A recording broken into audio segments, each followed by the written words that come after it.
Hey guys, Cyrus here again. Welcome back to my channel. I kind of want to take a step back from the actual Pripyat Ukraine scene that I've been showing you and kind of give you a quick, rough glimpse of how I go about creating my assets for games and everything like that. Again, it is a very quick process, as you can see. If you did want a full in-depth tutorial on how to go from step A all the way out to rendering, please let me know and I'll work on something like that for you. The main takeaway, and I can't stress enough, is good optimization. Um, the good optimization really helps out because, as you can imagine, if you have this giant scene within the game and each one of your most simple assets have all these different faces that you really don't need, and it just completely bogs down your scene, and you're kind of going back through and trying to fixing it. Now, of course, there are different level of details that you can use as well. But anyways, as you can see, we have ourselves the hospital door. Very simple asset that I picked just to kind of show you guys how I go about doing it. I don't think I'm going to be using it within the scene, but I actually might. It really depends. You will see me take it within Substance Painter and bake out my normals and everything like that. And again, if you wanted to see the full depth texturing, just let me know. Make sure you take advantage of Blender's great tools for keeping your models precise, with mirroring, to keeping it symmetrical. And also, as you've seen earlier, I used a Blender measuring tool that comes natively with Blender, but you'll see me use the mirror modifier about 90% of the time on all of my models, just because it really helps me keep everything symmetrical, and it actually really helps reducing the amount of time that it takes for the full modeling process as well. As you can see right here, when I'm doing the actual door handle, I only had to do the circular construction of the geometry at the very top, and then I mirrored it across the bottom and then mirrored it across to the other side of the actual door. But anyways, for now, I'll shut up and let you continue to watch the full process. If you guys have any questions at all, please let me know in the comments and I'll be happy to answer any of them.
Takeaway here, you'll notice that I will take the entire object and UV unwrap every piece first, and then I go through and combine everything together.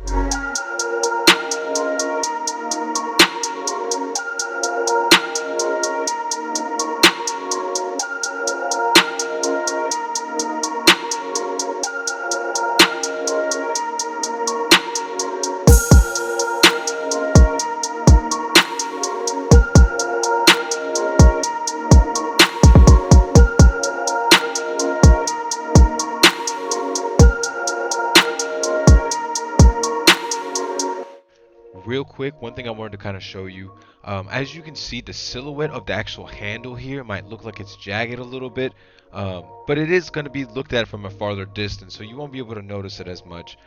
You can increase the subdivisions. Again, this is just a very rough, quick showcase on how I model everything. And Make sure you maintain good UV margins for all the objects. That's why I UV unwrapped every one of those specific pieces by itself first, and then once I brought them together, then you can average the scaling of the actual UV margins together to make it all symmetrical all the way through, and you'll see that in a second.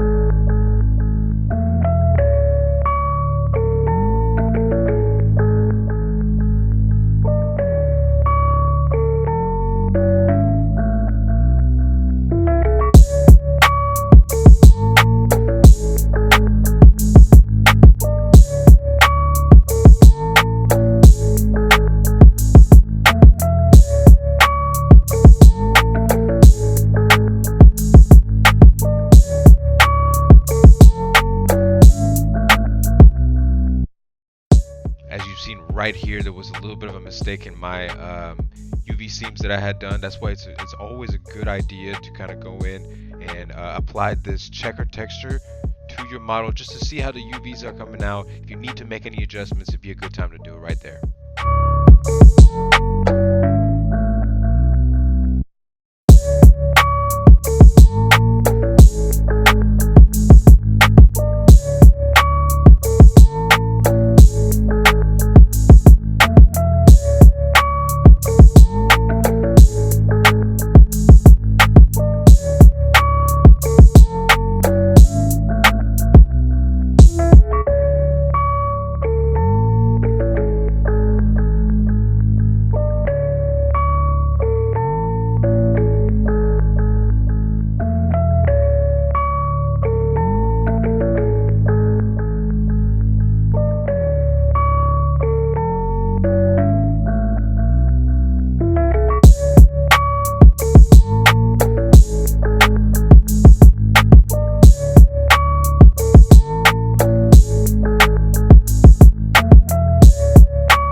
Now, a lot of times, as you don't have to take it all the way to the high poly and then bake it down. A lot of times you can maneuver your low poly enough to where it looks good to the high within the specific scene. But I just like to personally just kind of take an extra step, you know, just really show off those beveled edges once it gets to the high poly and you bake it out.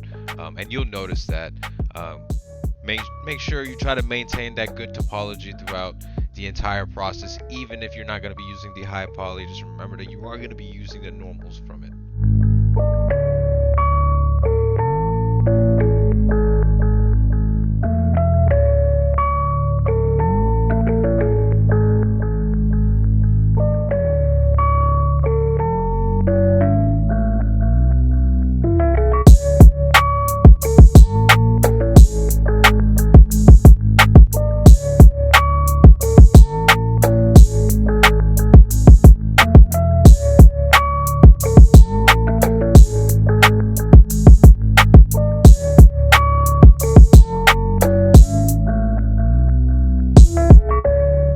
Now at this point, what you're going to be doing is you're going to be overlaying your two objects on top of each other. So you have your low poly and then you have your high poly. You want them to be able to match up to each other pretty well. Otherwise, you're going to run into some simple issues when it comes to seeing your normals. What I'm doing here is I'm actually creating a cage, which is a duplicated version of your low poly. And it is just inflated over to kind of engulf the high poly and the low poly together. That way you're kind of showing the rays that are going to be capturing our normals, how far to protrude out or protrude inwards to be able to capture the details of the light. Here in the process, as you can see, what I'm doing is the vertex colors, and that is again the separation between all the parts of my objects. You can easily do this by going into edit mode, selecting the specific part that you've selected, like the door handle here, and then clicking L. And what that does is highlights all the geometry that is connected together right there, or linked together.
Kyu Tracks. This just about wraps it up. Thank you guys for your time. As you can see, this is a good process that you can learn. It's very fun to mess around with at times, especially in Substance Painter, as you can see here. Again, if you guys have any questions, if you did want to see the full detailed tutorial, please let me know. And thank you, and have a good one.